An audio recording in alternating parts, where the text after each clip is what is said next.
All right, all right. Hello, welcome to everybody coming in. You are watching 3.5. This is Universal Music Group's official Twitch channel.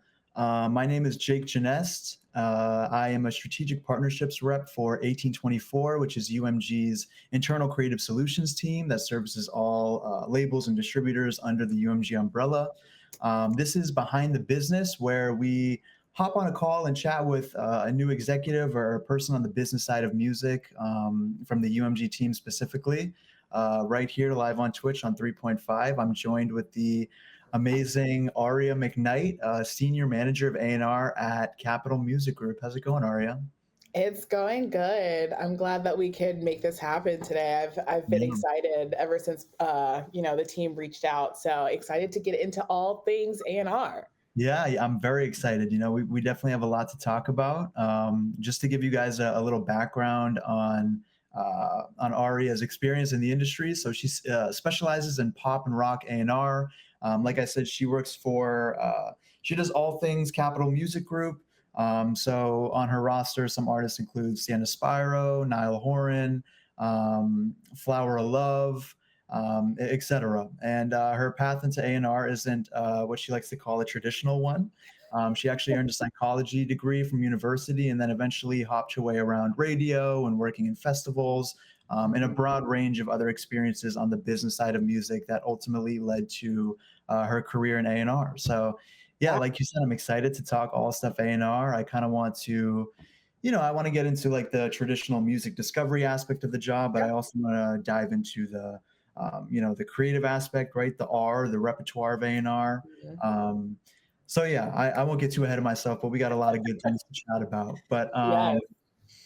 I'm curious. I guess the best way to launch this off would just be to hear about your career and your career path before Capital, how you Yeah. ended up securing the A&R role at Capital that you have now. So I'd love to hear a little bit more about that and your journey.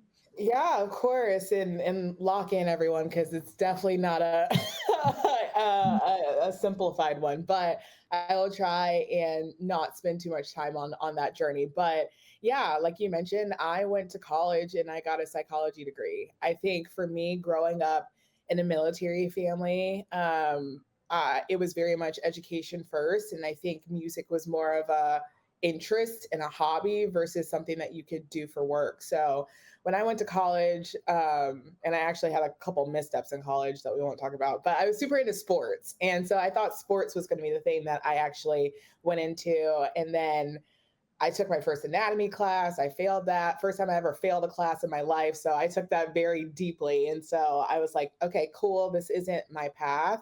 Let's figure out what it is. Then I landed on psychology.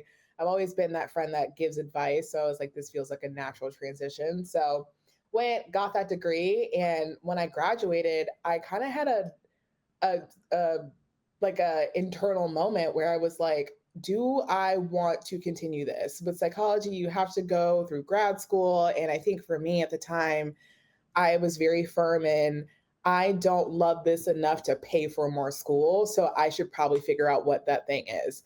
And honestly, as cliche as this might sound, it really started off with a Google search. I was like, what do I love? I love music. Can I work in music? And that is legitimately what I put into Google. And Google told me that I could. And so after a little bit of research, I was like, oh, this thing called A&R seems really cool. Let's see if I can somehow get into that. And I think that's just like the rose colored glasses at the moment where it's like, okay, cool, I found this thing. Of course, it's going to be easy to get into. And as we know, that's not always the case. And so with that, I went to Georgia Southern. So I was living in Georgia at the time. And I was like, okay, I need to go to a major city. I need to go to Atlanta. And I found an internship in Atlanta. And that internship basically launched what was my career in music. So I did an internship at a venue called Center Stage, and with that, it covered everything from box office to marketing to booking to doing street team stuff. And that's when I really started making connections in the business that were meaningful. And from that internship, lead to another job. And basically, at one point in time, I was doing 7 jobs at the same time, all part time, where it's like I was doing festivals, I was doing Merch gigs. I was doing my stint at iHeartRadio on the promotion staff. I was doing street team for Alternative Press because I was a Warped Tour girl. And like all of these things leading into what the North Star would be. And I think for me, one of the things that I appreciate of that moment is I was finding what I liked and what I didn't like in the music industry and kind of whittling down what could be the best possible job for me. And so spent 3 years in Atlanta. I owe my life to Atlanta, but I realized as much of a big city it is, it's still a small city in the grand scheme of things when it comes to the music industry. So I randomly ended up at a festival in Dallas, Texas, actually. And that's when the idea of LA popped up. Everyone was like, oh, are you from LA? LA, LA, LA, LA. And at the time, I was like, ew, Los Angeles, it's so expensive. And there's like earthquakes and fires and green juices. And that's just not my life. I'm okay.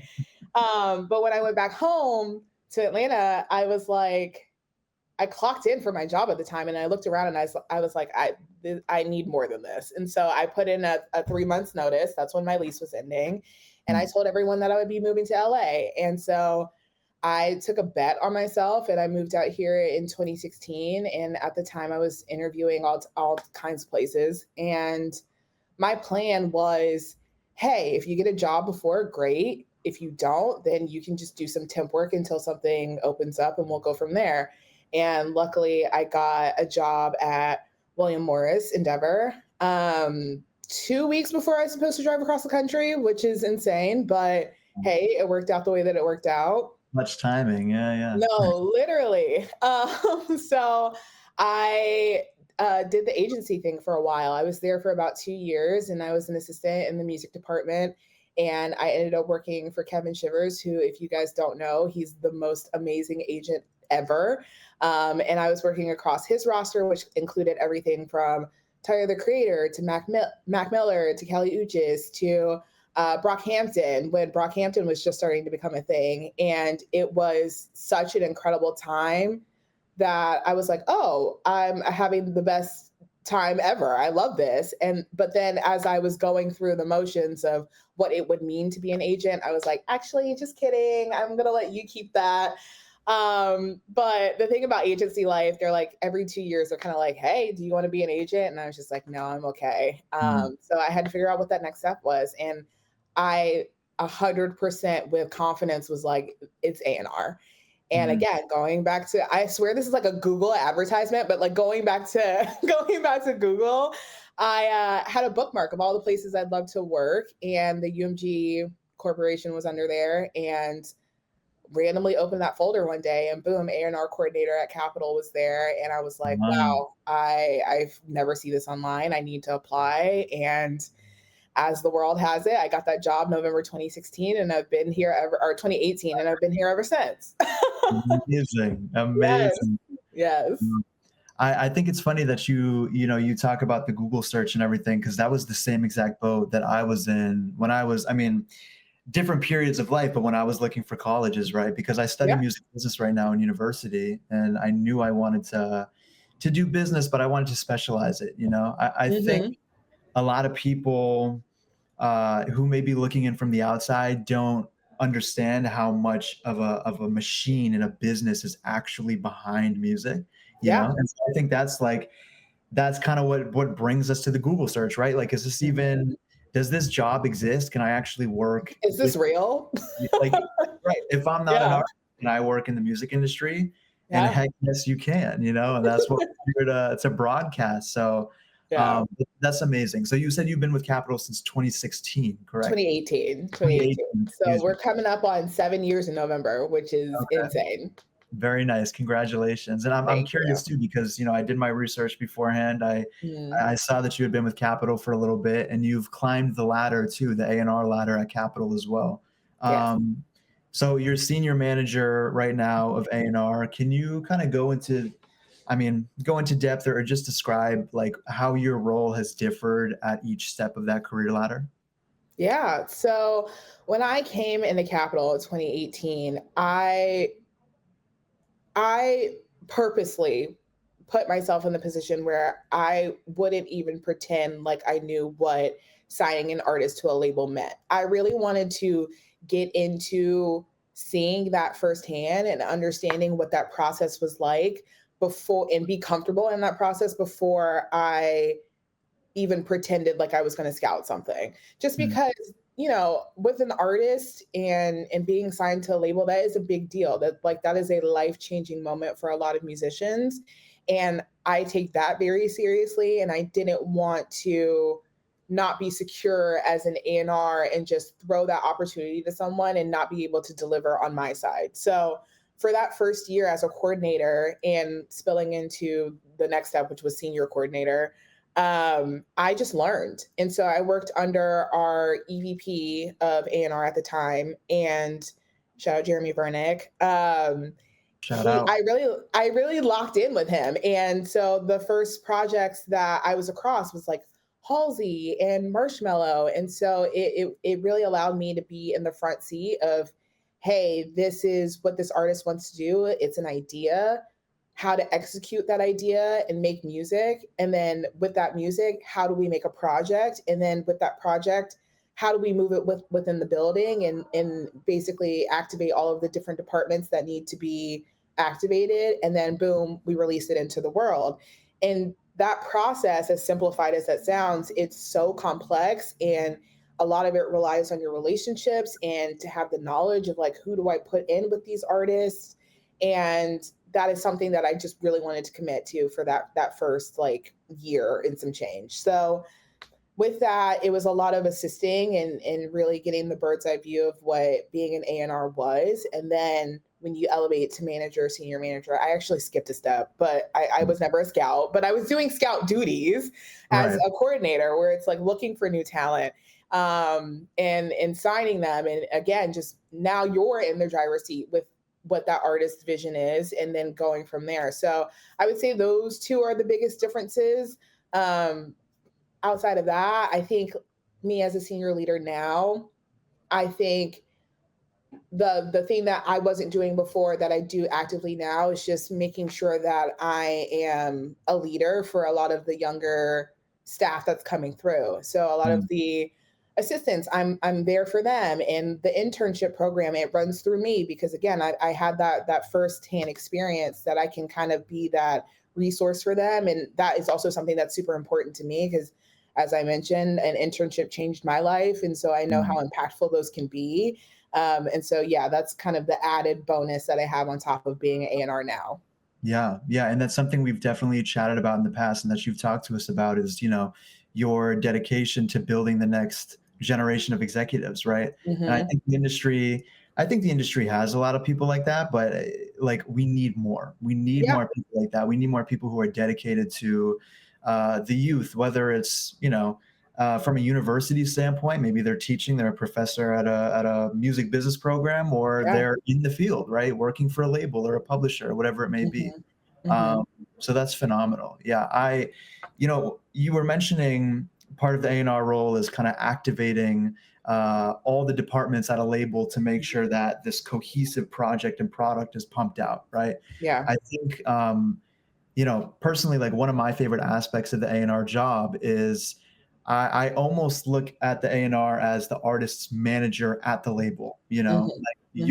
you're the champion. If you want to Yeah. sign it, like you have to be confident in the act, right? Like you're Yeah. the one signing it, you're the champion, not just to the fan and the consumer, but you're also championing it to the marketing department and the PR department and Hmm.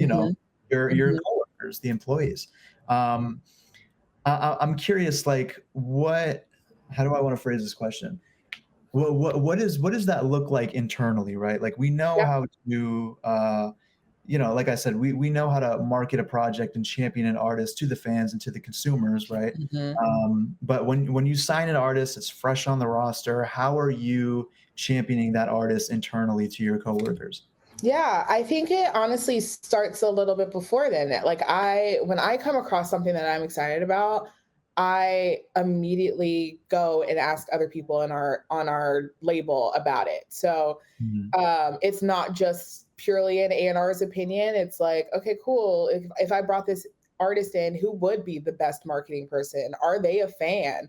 Who would be the best digital person? Are they a fan too? And so it's creating even what that core team would look like before you even get down the line of signing something. So, there's the whole in between scouting pursuit process where I like to flush that out before we even have the artist in the building. Because, with a lot of major labels, our bandwidth is very tight, especially when you have a large roster. And so I want to make sure that people are just as passionate about a project that I am, because one thing about the music industry, you will be up at all hours of the night. And so for me, I'm like, I want to make sure that it's worth it, and for my team that it's worth it. And so we have an insular team of cheerleaders who are ready to lock in as much as that I am, and feel just as passionate about that artist as well. So I think it kind of starts there. And then we have the conversations with the artist. And then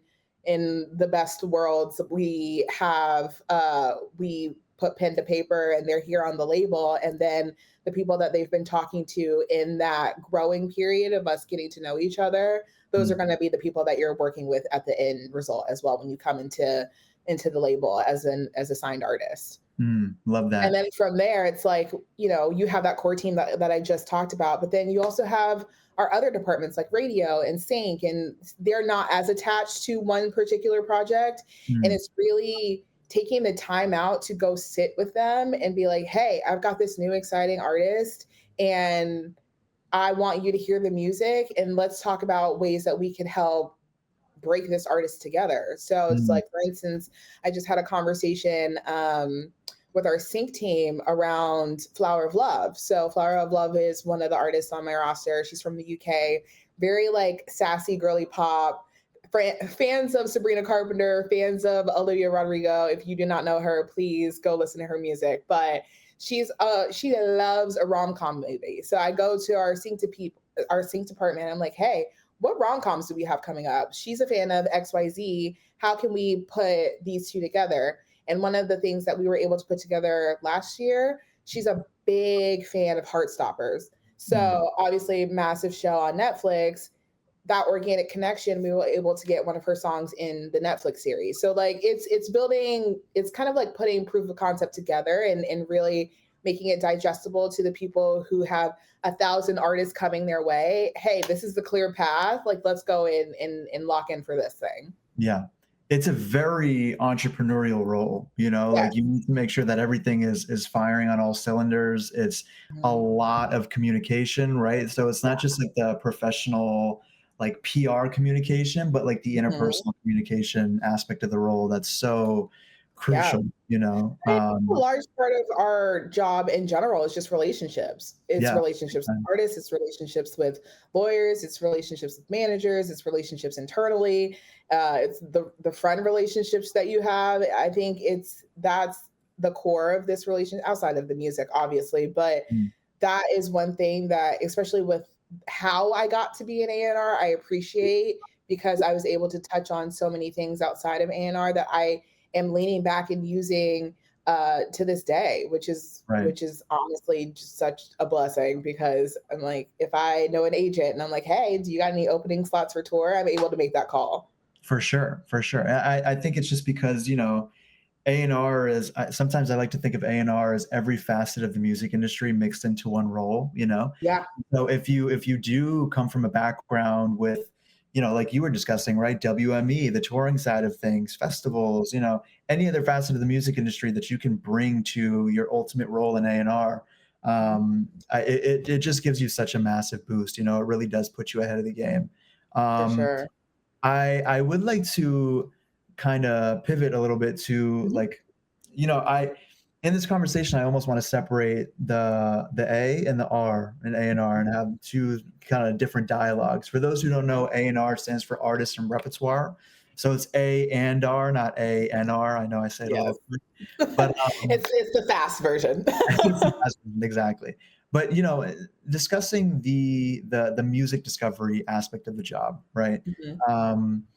Obviously, with technology and the digital age, like the the ways in which we're discovering music and we're signing music has shifted, right? If you were to talk to an A&R from the 90s, you know, the majority of their signings might come from live shows, right? Maybe they're going Yeah. to clubs in New York and downtown LA, you know, multiple times a night to try to find the next big thing, right? But now we could find the next big thing off of a TikTok or a Spotify playlist, you know? And so I'm Mhm. curious, like, what are your, I guess first I'll ask you, what are your favorite methods to, whether it's for work or just leisurely, to discover new artists? Honestly, I I'm at the point where, and this is gonna sound insane, but like I'm at the point where I don't have the time to really scour through playlists like I used to before. Mm, I'm very avid on TikTok. I love my TikTok algorithm. It's perfect. And so mm, I rely a lot on that, but I also rely a lot on our junior staff, and because they have the freedom and the time, and also they're the ones on the ground now that are kind of at the shows every night, where I'm like, okay, I'm over here trying to work on all my roster. Like, let's sit down and let's talk about the things that you're excited about. mm, So it's a mixture of things. I think at one point in time, playlisting was a big discovery tool for me, but it feels like it's been less and less. Like, I was just having a conversation about, at one point in time, I used to be zoned in on New Music Friday. Like, New Music Friday dropped at 9 p.m. on Thursday. I was combing through it. And now it feels like, especially now with TikTok, it isn't as impactful as it was before. mm. So with that, I'm like, obviously we're in the digital age. We are all on TikTok mostly. But then we also have an amazing research team that is feeding us the information as well. So I'm like a streamlined, let's get the information and then let's go through it, Mm. versus just having all of the free time in the world and being like, oh, what's going on? But also going back to the relationship point that I had, word of mouth. Word of mouth is still Yeah. so impactful, especially if you have the right connections. Like, I'm always going to connect with my manager friends and be like, "What are you excited about? Let's go to dinner. Let's talk about it. Let's Yeah. have a honest conversation about like what's going on currently in 2025." And then, same thing with lawyers. Hey, let's connect. Like, who do you have that's coming out of a deal that might be looking? And Yeah. so I'm very much on that side with the data of it all. I love when data supports the things that I like, and I'm not necessarily like, oh my God, let's look at the data right now. And some people operate differently, and hey, in this day and age, you can do that. But for me, I like to balance a little bit of both. Yeah, for sure. And you know, to your point of keeping in touch with your connection base, I think the more and more I, you know, emerge into this industry, right? Obviously, I'm still kind of a rookie, but the more I realize, like, the person who shakes the most hands wins. You Hmm. know, like Hmm. that's the game, right? I mean, obviously, Yeah. that's the condensed version. There's much more Yeah. to it, but Oh, it and you really have to is. be a nice person. Let's highlight that. Yeah, you know, it's like it really is a game of shaking hands. You know, and I think Mhm. I'm a firm believer that if you are in the right bubbles of people, right? And you're in the right rooms and you're in the right doors, like obviously, yeah, still hustle, right? Still Yeah. hustle and work for it. But like things are also in a way naturally going to come to you too, you know, whether like, Mhm. you know, and that's a broad point. But in this case, I'm talking about, you know, you might just hear about an artist, a new artist from word of mouth that you never Mhm. would have discovered on TikTok or Spotify. Yeah. Maybe that artist is at 100 monthly listeners, but that could Yep. be the next John Mayers, and I don't know. Exactly, and But, you never know, but if you have that connection with someone and you trust that person and their taste, that person who has 100 monthly listeners, now you've been elevated and you kind of like skip the line for someone who has been, posting on TikTok. I don't know. So, yeah, yeah, for me, it's again, it's nuanced, but I don't like to silo myself of it's just this one thing, because it could be a whole other thing that I find people from. yeah, for sure. And you know, to the point of the playlist too, like you were chatting about the, uh, I guess I should say like the relevance of playlists. You know, Mhm. I've had the same conversation with a lot of A&Rs in the industry, whether they're major label, distro, on the publishing end too, and I think a lot Yeah, of them share the same thoughts. You know, I mean, I still think that playlists are very culturally relevant, and you for know, sure.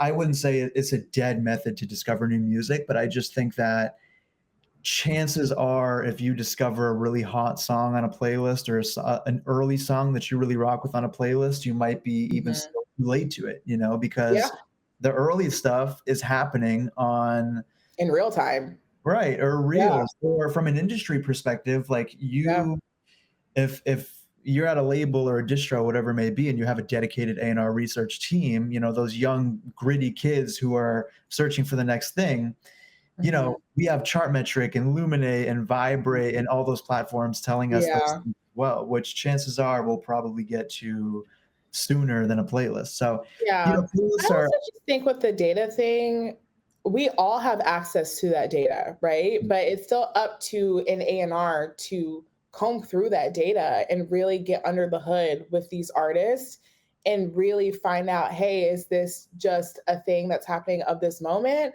Or is this a long-term thing? Is this an artist play? Or is this just, again, like I said, this is just a thing that's happening right now? mm, And so, even if we do have these things flagged to us, there is a lot of work that still needs to be done to get to that decision of like, hey, this is the thing that I'm going to bet on. yeah, for sure. And I want to, I think I already kind of started doing so, but I want to introduce like labels versus distros to the conversation, right? When I say distros, I mean distributors, music distributors. Um, I mean, I guess for context, and you can definitely correct me if I'm wrong on anything here, Yeah. pitch in your points, but for the most part, like the main differences between a label and a distro, or I guess the deals at a label or distro. When you're looking at a distributor, we're looking at something like AWOL or Imperial, or even like DistroKid, United Masters, whatever it may be. Like those are shorter term deals. Mhm. Usually, actually, I'm sorry, I'm not going to dive into specifics. I don't know what's allowed here and what's not, but I guess I'll kind of just jump straight into a question that I wanted to ask you on like the label versus distro world. As a major label A&R in 2025, like what do you say to a new artist who may, be deciding between like a major label deal or pursuing like a DIY or distro route? Mhm. I mean, honestly, I like to hear what the artist is looking for, but I Mhm. think the big difference between major label and distro, at least for us, I can't, some distro labels are way more advanced than others, but my biggest question would be like, with distro, you get a lot less services, right? I think the major label, you have sync, you have radio, you have your international marketing, you have your like, you have all of these pieces. Where Mm, in distro, you might have one or two of those things. So if you have a team that is able to supplement for the things that you are missing on the major label side, sure, why not? Go for that mm, distro deal. But if that's something that you feel like you need in order to be a global superstar, then I feel like the major label is probably the conversation that you should be having. I also mm, think that it comes down to what do you want to accomplish with your music? Do you just want music to just be out there? Is the main goal to be the next Ariana Grande? Like it's just kind of deciding as you as an artist what you want. And that's why I say like I want the artist to tell me that because I never want to be in a position where I want something more than an artist wants themselves because mm. that can get very messy very fast. So it's just kind of looking at the lay of the land and asking yourself, what do you need in order to reach the goals that you want to go to? And then making that decision. Okay, is that a major label or is that a distro deal? And then Mm. going from there. Yeah, and when you're working A&R, when you're in touch with a potential new signing, or you're just reaching out to a smaller artist to build that initial relationship, would you say that's usually like a point of the conversation that they bring up? Like, are Yeah. a lot of them in 2025 considering that indie or distro route? Yeah, I think also just like the nature of the music industry right now, it's like you know major label bad. You have to own everything. And what's a major label gonna do for you? And look, sometimes depending on the label, that might be the correct Hmm. vernacular, right? And so um I think also it's breaking down again those stereotypes and really being like this is what we can give to you and then also for me, it's building that relationship and that trust with an artist. So you know that I'm putting my best foot forward for you and helping you achieve the goals that you want to achieve with your music. Yeah. Um, yeah, I know the music industry is funny right now with the like younger generation because everyone wants to be very purist about it, but at Uh, the same time, the machines are still the machines, and no right. matter how many conspiracies we want to talk about AI and all of that stuff, I don't see it right now. I can see how it's infiltrating, but I think at the end of the day, we're still here, and that's still kind of like the hat that we're wearing right now.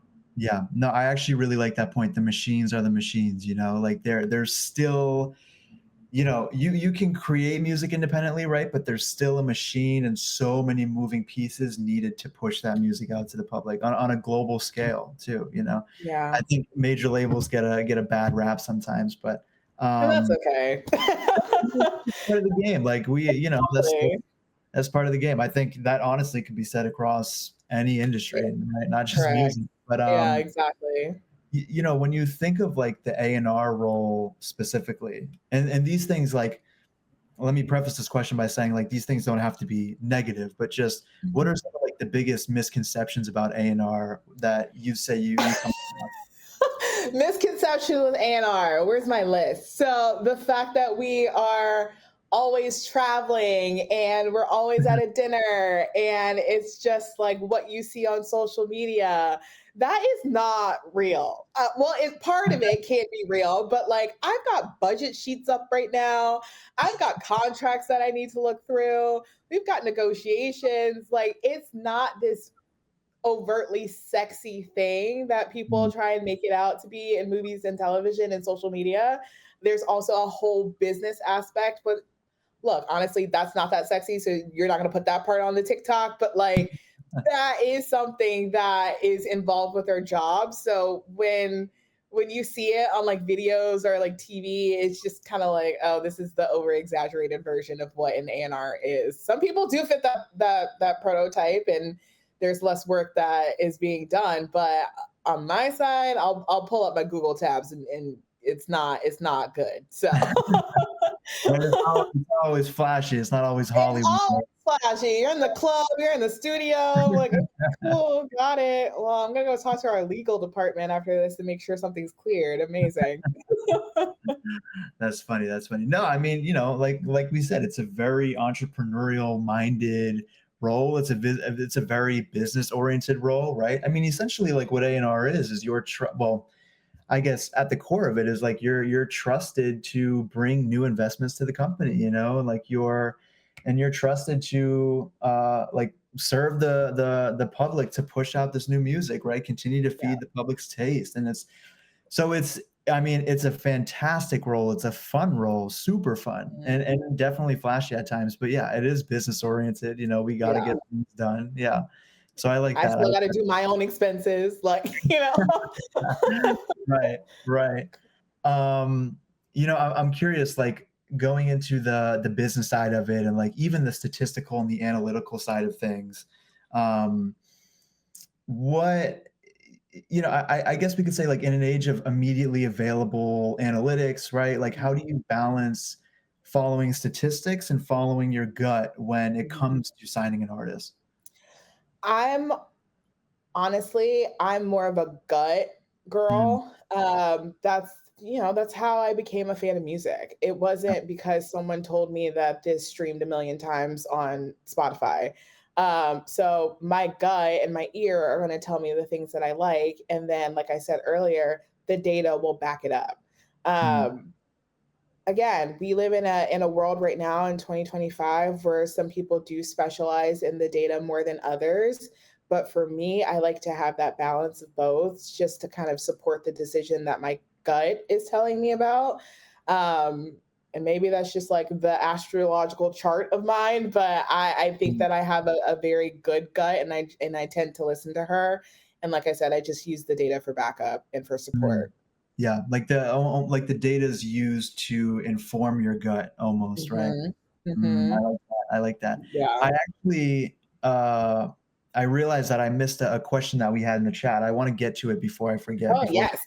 get too far on. And I Yeah. saw, I don't see the names of the people who asked the questions, but I saw somebody asked about the internship program at Yeah. UMG. We will get to that. Don't you worry. Now, I want to, uh, going back a couple minutes, there was somebody who asked, do you have any tips on how to handle expressing your views to an artist that they may not agree with? Yeah, I think a lot of that goes back to the trust of the relationship that you have with an artist. Mm, Um, I mean, there's been plenty of times where an artist has had an opinion and I've had an opinion, and both of those things are different. And we've just sat down and discussed why we kind of think each way. And I think for me, say I mean, I just had this conversation actually the other day with an artist who was like, I made this demo. I need a band on it, a band, a band, a band. And mm. I'm like, no, like you're actually doing a little too much. Yeah. It doesn't need all of that because your voice is the standout here. Mm, And so it's getting into that conversation, and it did not get handled in a day. It did not get handled in 2 days. And so it's going back and forth and trying out new things and seeing which one sounds better, and then making the informed decision from there. mm. And we ended up with the not banned version. So, but I think it's just, putting your opinion forward and having a nuanced discussion on what the possibilities could be, and then leading to a resolution that both of you guys can agree with. Mm. Thankfully, I don't work with anyone who's too temperamental on that side, and I like to think that all of my artists trust me as their A&R. So it hasn't been too difficult, but yeah, it's just worth a conversation, and just kind of go from there. Right, for sure, for sure. And we actually just had another question pop in the chat a couple seconds ago on the I love band. questions, guys. So yes, more Yeah, questions. yeah. Yeah, and please, I guess I forgot to mention at the beginning too, but if there's anybody like in the chat watching right now that has questions, feel free to drop them in the chat and we'll try to answer as many as possible. Mhm. But speaking of bands, because you touched on the band note, do you see a resurgence of full bands versus strictly solo artists, or Yes. what views on that? Yes, yes, yes, yes. I think at one point in time you had the question of like, do you see any things kind of popping out right now? And I think the resurgence of bands is definitely one of them. Mm, And maybe it's the post-COVID of it all because we're back outside and we're back with each other. But right now there's probably a list of 20 bands that get brought up frequently on our side, on the mm. research side, and then also just on the taste side. So I would definitely say that there's a resurgent right now for bands. Interesting. And when those names are continuously popping up, do you see a recurring trend in terms of like geographic location, genre, or is it a pretty good mix? I think it's a pretty good mix. I think Mm, it's one of those things that we haven't had too much of recently. And I yeah. think just in the music industry, we all go through cycles, right? It's just like, one day we're talking about country, and then one day we're talking about rock bands. I think Mm, it's in cycle right now. So definitely a resurgence on our end. yeah. No, I can definitely see it too. I mean, even in my own research, I mean, there's definitely a resurgence of indie rock bands, right? A lot of like I don't want to call it beach rock, but like a lot of stuff coming out of San Diego or like the Bay Yeah, Area, like right? Like yeah. almost like garage band kind of style stuff. And then Um, like the college band stuff yeah, too, like in the South, like it's definitely coming back. yeah, and I'm all for it. I love it. Yeah, I love a The, band. the bands, yeah, like the bands, it's a different culture, and I like the Mhm. culture that it carries. So, I think a um, lot of people right now are just craving community, whether that be in real life or online. You can A lot of the people who are working right now have that. And I think it's super important. Again, we're coming post COVID where no one could talk to each other and we were mm, reliant on the internet. So I think anything that is building that sense of community right now is definitely kind of cutting through on the research end right now. for sure. I mean, the community is big. The community aspect is big. Um, this we actually just had another question. Wow. Okay. Thanks, guys. Um, this is kind of looping back to I think one that we had 2 questions ago. But when you're working with an artist, right, to create a record, and this is getting more into the R side of A&R, which we're going to get into a little later as well. But how do you determine what will be say a single or a deep cut or an unreleased song, you know, and like Mhm, how many people are usually involved in that decision mhm. making process? Not that many. I It usually starts with the artist and what they're feeling strongly about. And then I kind of sit down and listen to everything, and I kind of give my feedback on certain records.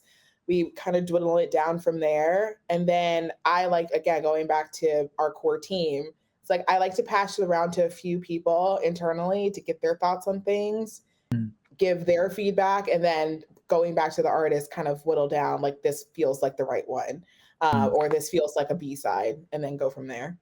mm. Interesting. And how do you I guess for you personally and other people whose opinions you're getting on the record, like how do you ultimately come to that decision? Like, oh, this sounds more like a B side, or you know, whatever it may I be. mean, Like, it's the feeling that I get when yeah, I listen to it. It's like, yeah, "Oh my god, does this feel like a punch to the gut, or does this feel like I wanna go out to the club?" Like, it's just the strong visceral reaction is mm, usually the record that is gonna raise its hand. yeah. And I think a lot of that just comes from like from a personal perspective, just consuming a boatload of music, right? Mhm, And mhm. like, I mean, you know, because it's like obviously I feel like that gut feeling is naturally produced by just working in the industry for a certain period of Yeah, time, but it also comes from like the personal consumption too, right?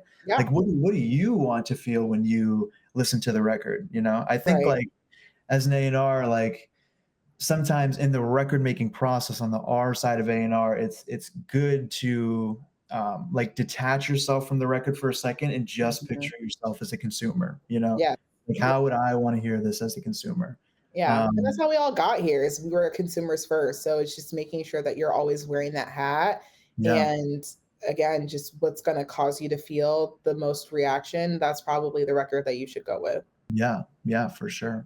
Awesome. Well, you know, diving into the R side of A&R now, because we Mhm, already kind of covered the A. We were talking about the discovery aspect of the job. mhm, This is an aspect of the conversation that I've actually been you know excited to have, because I think from the outside a lot of people may be under the impression, and understandably so, that A&R is just a discovery based job, you know, mhm. which I get it, you know, obviously it's a crucial part of the job, it's a crucial That's part what of people see. Yeah. right, that's what people see, but the role runs so much deeper. So I want to talk about the R a little bit, you know.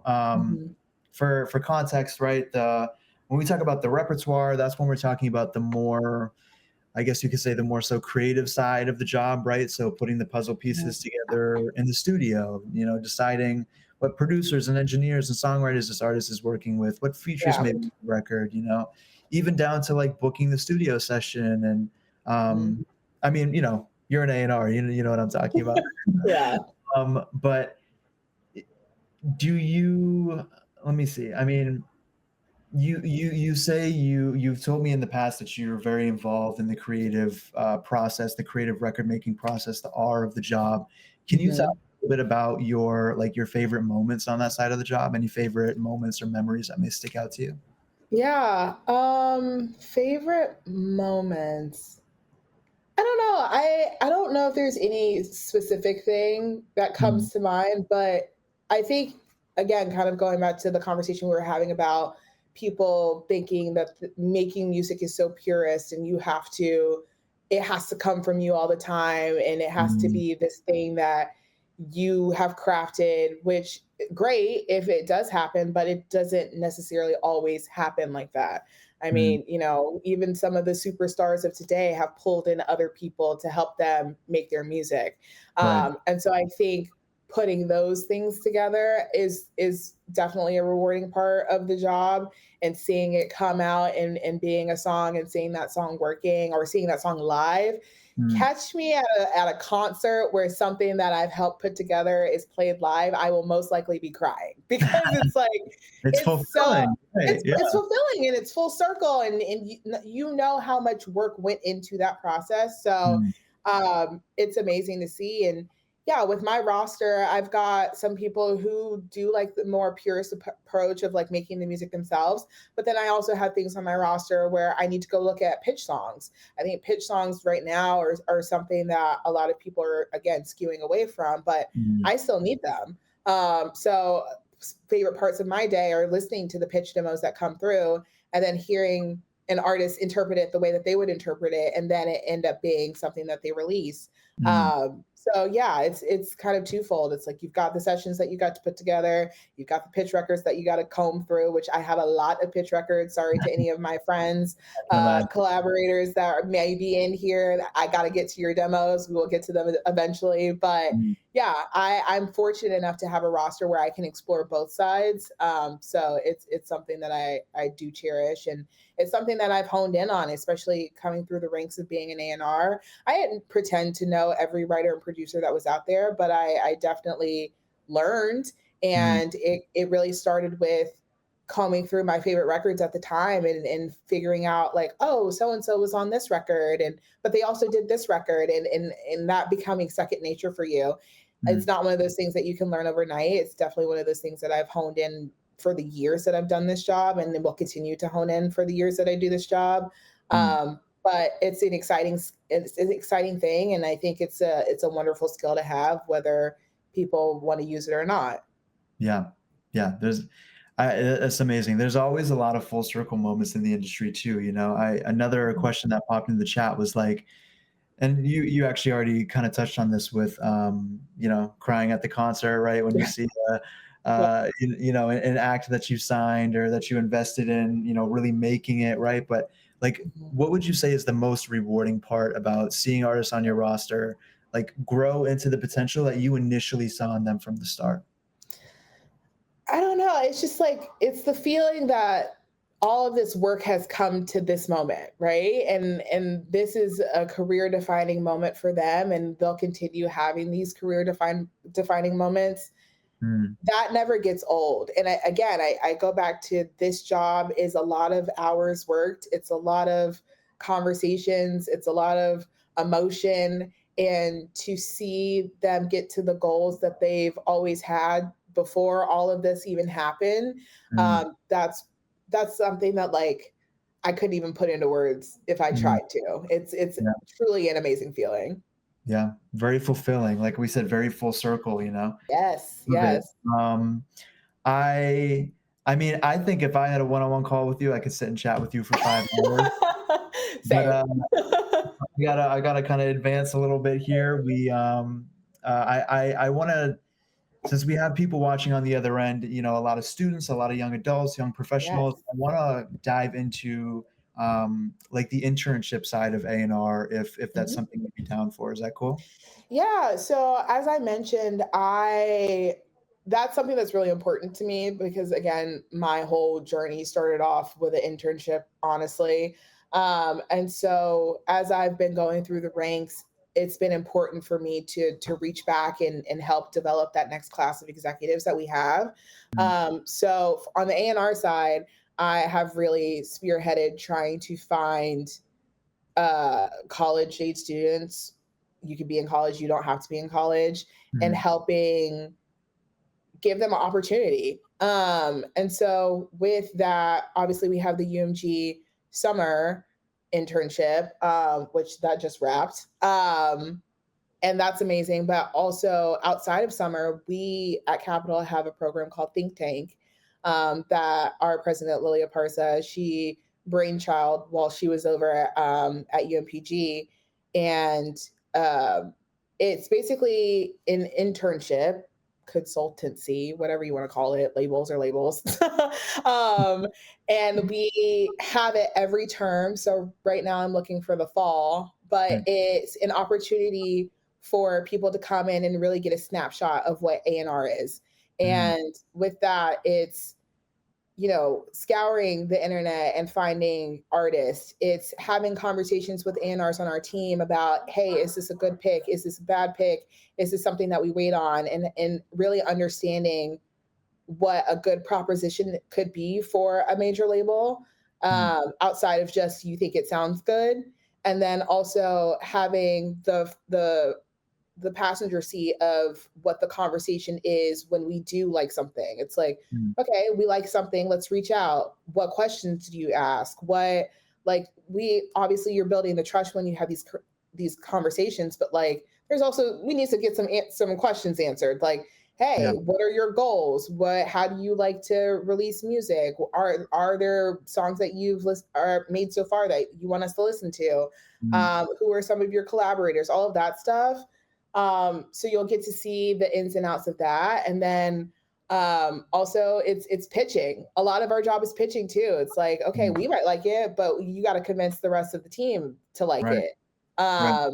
So yeah, so that's kind of like in a nutshell what that like that program is. But yeah, I'm always looking for resumes to look at for our program. It runs year long outside of the summer because again, the UMG summer internship, but Mm.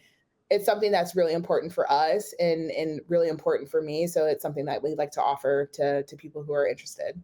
Mm, love, love, love that. And that goes Yeah. back to like your emphasis on really trying to build the next generation of executives. So Mhm. I speak on behalf of the young people in this industry and say that we really, really appreciate you and we appreciate, what you're doing and the efforts that Capital is deploying. Look, Um, I'm gonna y'all. I am here now, but at one day I'm going to be working for you guys. So I am trying to get in there before before that no, happens. that's good. That's good. I love it. And going back to like the internship and even the think tankers thing, like what have some of the previous think tankers or previous like A&R interns or just interns in general that you've worked with at Capital, what have they done to help them say stand out from the pack, stand out from the rest? Yeah, I think it's being in the weeds. I think we've highlighted a couple from this past think tank, which honestly it's a new program. We've just completed the first year. We have highlighted a couple of candidates who have been a part of the program as someone that we could see really going the next step with us. Mm, And I think the common thing that they have is just being in it, like mm, in the scene, always out, building those relationships, being nice people, and just having good taste. Um, some people might have some of those things and some people might have the others, but for them, I think they have all of those things put together. And mm, so with that, those are the people that we're excited to really lock in and develop over the next couple years. mm. Love it. And like how do I want to phrase it? Um, outside of the think tankers program, and maybe like I think you would actually be a great person to testify to this. Outside of like the traditional A&R internship route, like how would you recommend that somebody breaks into A&R or learns just even from like a surface level learns more about A&R? Like, are there any resources or media that you recommend or any ways to go about like networking with people in the A&R industry? I know that's kind of a broad, open-ended question, but do you know what I mean? Yeah. Yeah. I mean, honestly, just be at shows. I think, and also just doing the research. There's so much that you can find out on the internet. Mm, And with the internet and then also just being outside like LA is big but you know when you start running into the same people and it's like it's being visible, it's starting to do the networking in real time and then eventually that carries over. I mm, think for a lot of us in the industry now we just want to work with good and nice people, and for me if I don't have anything for you right now I am more than happy to pass you off to someone else who might have something for you. mm, So I think it's the visibility of it all, but also being very intentional about what you want. mm, There, and I learned this on the agency side. If you're going to ask for something, know what you're asking for. mm, And so it's being very intentional. It's making those connections. Those connections will lead to other connections, and then what needs to happen for you will naturally fall in place. I'm very much a big believer in that. As yeah. someone who had nothing in the music industry at one point in time, that's how I've kind of grown throughout this industry, and that's honestly the path that I think is probably the best one if I'm being Mm. so honest. Yeah. No, I love those points. I love those points. It's about persistence too. I mean, like Mhm. I think if you ask around to people A&R or not, and the just working in the business side of music, a lot of them would agree with A&R being the most competitive aspect of the Mhm. business side of music. Not just the most competitive to get into and break into, but the most competitive when you're To holding stay in. role, right? Yeah. Because Yeah. competing with every other label for, Yeah. the artist, right? So it's rather, like, for the lack of a better word, cutthroat, but at the same Mhm. time, for me personally, I think that's what makes it so exciting, right? It keeps Yeah. you on your toes. Yeah. And, as an A&R, you're in this unique position where you have the opportunity to push culture forward and create new culture and create new waves for culture, not just in the US, but Mhm. globally, internationally. Um, Yeah. so I see that we have a couple minutes left. I want to leave you with one more question, if that's okay. Yes. Talking about A&R being so competitive to break into and to hold on to, what helps you stay at the top of your game in such a Mhm. competitive field, in such a competitive aspect of the music industry? I think again, it's realizing why I'm here Mm, and working with the roster that I work with. I like to think that like specifically my roster is a reflection of me, mm, and I always want to show up as my best self. So through these artists, I also want to make sure that they show up as their best self and they are going on the path of achieving the goals that they are have set out for themselves. mm, As far as like staying on top of things, I think it's again, it comes down to really committing the time to make sure that you're talking to other people in different facets. mm, It's hey, it's so simple of calling someone and being like, hey, what are you excited about right now? Um, and just being really intentional about, I don't know, just being at the top of it. I think for me, I have a billion things to do, but it's prioritizing what is the most important. right. And hey, if I need to go listen to these demos tomorrow, I'm going to go do that because I need to make sure to carve out time with an artist or a manager or something. Mm, So I think knowing how to prioritize is going to get you so far in this job. And that can be across different areas of this job as well. And then again, and I hate to sound like a broken record, just being a nice person, yeah, like it will get you so far, and mm, people want to continue working with that. And I'm not saying be a nice person as like the fake like LA of it all, be like, oh my God, hey, like let's go to drinks. Like, no, be a good person because that will always come back to you tenfold. right. And it's about, like, that's what's really going to help you build longevity in such a competitive industry, right? Like Mhm. the genuineness of your relationships. And yeah, I mean, it goes back to my point that I made, a little while ago about, like, this is a game of shaking hands, but at the same time, it's about, not you can shake a boatload of hands, but if you create all those relationships to be transactional, there's no longevity there, right? And it's like, No. I think that's ultimately, whether people are able to identify it or not as the reason, that's what causes burnout a lot of the times Mhm. in this Mhm. aspect of the industry and in the industry in general. It's a very fast-paced Yeah. game you have to keep up with. And so your connections are currency, Mhm. in a lot of in a variety of ways. And so I think that's all we have for time. Unfortunately, I hope I wasn't, like, rapid firing questions. No, it was good. It was good. It was good. I think I was getting a little too excited the first 30 minutes of the convo. Um, but this has been great. The one and only Aria McKnight. Thank you so much. I Yeah. appreciate your time. Thank And you, Jake. yeah, and thank you for everybody tuning in. Again, this is 3.5 Universal Music Group's official Twitch channel. Make sure to follow us in 1824 and 3.5 on all socials. Make sure to tap in with Ari on socials. Tap in with me on socials if you want. Yes. Ari is the star. So, um, but thank Yeah. you guys so much. Yeah. All right. Thanks, guys.